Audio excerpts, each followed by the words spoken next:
Alright guys, I am back with my review of this week's WWE Monday Night Raw for February 4th, 2013. And this was really just an average show. And I feel like I have seen some of this stuff so many times, just over and over again. Even this Kane-Daniel Bryan thing. This is the exact same thing they did over the summer. They were arguing, they had to go to anger management, they were costing each other matches. Then they became a team, and now they're splitting them up again in the exact same storyline. I mean, this is just... there's just something really generic about this entire thing. And nothing on the show got me excited. It was kind of just, okay, 3 hours, let's just get through it this week. Well, Mark Henry, that was cool, I guess, but, yeah, besides that, it just felt like the same old stuff. And the way Mark Henry returned doesn't make me think main event picture. It makes me think mid-card Mark Henry. Maybe they'll build him back up as a monster just so they can have someone like Ryback beat him. That's the vibe I got from it. So, all in all, it was really just an average show for me this week. But CM Punk comes out to start the show and says he was screwed out of his title. Everyone's asking him about the Shield and Brad Maddox.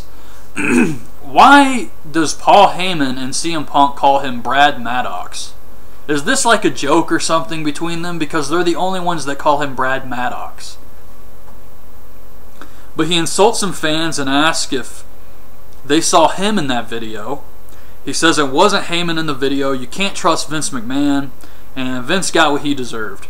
He says he will beat Rock at Elimination Chamber. Booker T comes out. Booker T is the managing general manager. He botched this intro so bad. I feel bad for him. He actually had to stop and say, "Excuse me a minute." And it was just... on a live show, you know that's embarrassing. That's gotta suck. But yeah, he said something like that. And he says that... I wrote LOL here in my notes. He says the fans can vote for Punk's opponent tonight. His past Mania opponents are up. Mysterio, Orton, or Chris Jericho. Punk says the fans don't even have smartphones. So first match is Ryback versus Cesaro. Ryback hits a leg drop in this match. And Ryback wins after 2 clotheslines, the meat hook clothesline, and shell-shocked. But Cesaro pretty much kicked his ass during this match. A video for the Shield. Cena tells Vicky that he's going to stop the Shield tonight. Santino versus Jack Swagger. Booker T comes out for commentary to put Swagger over. And Santino taps to the Patriot Act, which is what Swagger's calling the ankle lock now. Then we get Del Rio versus Cody Rhodes. Cody taps to the arm bar. And afterwards, Del Rio cuts this babyface promo about how he's the people's champion. Well, I guess he didn't really say the people's champion. Or he didn't use those words, but he said that he fights for the people who work every day. It was very Dusty Rhodes. And he says that he has changed. And Big Show comes on the screen. And he says that he left SmackDown so he wouldn't tear Del Rio apart. That's why he left. He was not afraid of Del Rio. He just didn't want to tear him apart. So he wants to face Del Rio at the Elimination Chamber. He's at a hotel room. Something about contracts. He needs Booker T to bring the contract to him. Kane and Daniel Bryan are arguing about who lost the match first. Or who lost the match on Friday. And Bryan tells Kane to stay backstage during his match no matter what happens. I know my web camera is like flickering right now because of the sunlight. Mysterio versus Daniel Bryan. Bryan gets Mysterio up like he's going to hit the tombstone and then turns into a chest buster. Mysterio hits a 619 but misses the splash, and Bryan makes him tap to the no lock. And after this match, which was a pretty good match, Mark Henry returns. And I guess they decided to make him heel. So Daniel Bryan tries to fight him. He just throws him into the barricade. He hits a spine buster on Rey Mysterio. Sin Cara runs out to save his partner. And he gets a World's Strongest Slam. And then Rey Mysterio tries to fight back. He gets a World's Strongest Slam, and then Mark Henry just kills him with a Vader Bomb. So, I mean, it's good to see Mark Henry back, because I thought he was awesome when he had that heel run as just a huge monster, and surprisingly beat Randy Orton twice on pay-per-view. I just thought he was a fantastic heel, and I've been waiting for him to return for a long time now, whether it's as a face or a heel. But after seeing what he did tonight, it just kind of feels like they're going to build him up just so someone like Ryback can beat him. And that's disappointing to me. But I think the main event picture right now it's kind of full. I mean, maybe they're going to do something with Big Show. Once Del Rio's done with Big Show, he can feud with Mark Henry. But right now, they're really trying to build Del Rio up as this huge Latino babyface, and I think Mark Henry would do the job to him, which sucks. But yeah, I would love to see Mark Henry get another run as a huge monster heel. Backstage, Daniel Bryan is pissed Kane didn't save him. We see Big Show in his hotel ordering room service. I could watch more of this. This was awesome. Sheamus versus Kane. Kane gets ready for the choke slam, and Daniel Bryan runs out. He starts arguing with Kane about why Kane didn't save him, so Kane gets distracted, gets hit with the brogue kick. Sheamus wins, and afterwards Daniel Bryan is saying he's sorry, but he looks happy that Kane lost. So at Elimination Chamber, they're probably going to have to fight each other, and this is just WWE splitting the team up. Great timing, because the tag team division is just going to go back to being nothing. They're going to split up Team Hell No, and they already split up Rhodes Scholars, so there goes that little tag team run. Miz TV with Paul Heyman. Heyman says he had nothing to do with Brock Lesnar's actions. Miz and Heyman start arguing. It was really lame. Vicky Guerrero comes out and says she's the one who hired Brock back. And they pray for Vince McMahon. Miz insults them. And then Lesnar comes out. Thank God, because Miz was so annoying in this segment. I just wanted Lesnar to kick his ass and just shut him up. And he did, thankfully. So Miz acts like a tough guy. This was just, you couldn't even suspend disbelief for this moment. Like Miz trying to push a legitimate fighter around. But yeah, he pushes Brock. Brock clotheslines him and throws him out of the ring. So he starts destroying the set, throwing furniture on top of the Miz, and he turns to pick up a couch, and Miz attacks him from behind and gets an F5. So that was it pretty much. But yeah, this, besides Brock coming out to destroy Miz, I didn't care for this at all. Which is surprising. I thought this had potential with Heyman and Miz, but it just ended up being annoying. Randy Orton versus Wade Barrett.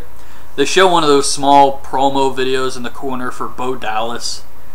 I don't know why, of all the NXT guys, they're trying to push this one, but he's related to a wrestler, so. Randy Orton wins with an RKO. Typical. The Fandango videos have returned. Yeah, there's really nothing to say about that. I mean, it's a guy with a dancer gimmick. Jericho versus CM Punk. This was a pretty good match here. I really like this one. Punk gets him in the Anaconda Vice. Jericho gets the ropes. Jericho gets Punk in the Lion Tamer. Punk gets the ropes. And Punk wins with a GTS. I was surprised no Dolph Ziggler. I thought Dolph would do a run-in, maybe with Big E, something like that, but there was absolutely no Ziggler on this show. Bruno Sammartino Hall of Fame video. I think all wrestling fans would agree that it's about time. And I think it's awesome that Bruno's going in this year, especially since it's going to be in Madison Square Garden. Perfect. Punk tells Stryker that he's the real champion. Cena cuts another promo on the Shield. Del Rio attacks Big Show at his hotel room, gets his ass kicked, and then sprays Big Show with a fire extinguisher, hits him in the arm with a fire extinguisher, which apparently knocks you unconscious. Because Big Show was just out after getting hit in the arm with this thing. It was absurd, but Brad Maddox is in the ring. He says he's the one who gave Vince the tape of Heyman, and therefore he is the hero of this story. It's going to be him stopping the Shield, not Cena. And he calls out the Shield. They beat him up. They triple powerbomb him. I have no idea what the point of this is. I don't think they're going to try and turn Brad Maddox babyface. So what the hell was this? Just a huge waste of time. And after they're done beating him up, Cena's music hits and he comes through the crowd. And then Ryback comes through the crowd. And then Sheamus. And the Shield looks at this and they try to retreat. And then all the wrestlers start to walk down the entrance ramp. So the Shield sees this and they have to run back in the ring. And then they start brawling with the baby faces, Cena, Sheamus, Ryback. And they punch each other. And then the Shield just leaves through the crowd anyways. And that's how the show ended. I was actually surprised to see the copyright thing at the bottom, because it just kind of showed up and then the show went off the air. And I was like, what the hell was that? I mean, Raw is known for having like these big, I don't know, cliffhanger endings kind of. And this just wasn't. So Elimination Chamber is probably going to be Ryback, Cena, and what the hell is that? Sheamus versus the Shield, which is kind of scary because I think they're going to destroy the Shield. And building up to WrestleMania, they don't really have anything for the Shield to do. Sheamus is going to be busy. Cena's going to be busy. So I think they may kill the Shield here unless they bring in some more members or something like that. But yeah, seeing this happen here, I was like, at first thinking when all the wrestlers came down, I guess this is the point where the Shield become just regular wrestlers. Kind of like they're the outsiders, they're attacking everyone, and then they get a place on the roster and they just become wrestlers like everyone else. And it kind of felt like that's the direction they're going in now. But I didn't really care for it. I didn't like the ending too much, and some of the stuff like the Brad Maddox thing just made no sense. So I was just kind of confused by this show, and I'm still wondering what the hell is going to happen. When are they going to start building Sheamus versus Orton? Like, when are they going to start doing some things with these storylines for WrestleMania? So they got a lot to work with as far as Taker goes and Brock Lesnar goes. And then I'm hearing rumors that Undertaker may not do WrestleMania this year. And that's really going to suck, just because everybody knows he comes back for that one match a year, and it's a match pretty much everybody looks forward to, and without him, it's disappointing. And I hear that if he does come back, it's going to be against Punk, but we'll see what happens with that. I don't really know. I mean, Undertaker's been doing this for a really long time, and I just don't see... I understand he's beat up and everything. The only reason I could see Undertaker not coming back is if he feels he cannot put on a match as good as the matches he's already had at WrestleMania. But when you work one day a year, how can you seriously be too hurt to do that? Like, you could go out there and do one match a year. So the only thing I can come up with is Taker is just like, if it's not going to live up to the Triple H matches, the Shawn Michaels matches, I don't want to do it. Which you have to respect, because you know WWE is probably throwing all kinds of money at the guy, and if he doesn't feel like it's going to be a quality match and turns down that money, I have to respect that. But I definitely would like to see Undertaker at WrestleMania, and I hope he can pull this off. So anyways, as far as Raw goes, average show this week. They really got to start doing something for WrestleMania. Right now, nothing's really set in stone as far as Cena, Punk, Rock, but I think we all know Rock's going to be Punk at the Elimination Chamber and go on to face Cena at WrestleMania. And that's really the only match I think is guaranteed to happen so far, which is kind of strange they haven't started building anything else up. So anyways, that's my review of this week's show. Hope you guys liked the video. Leave your thoughts on this week's show in the comments, and thanks for watching.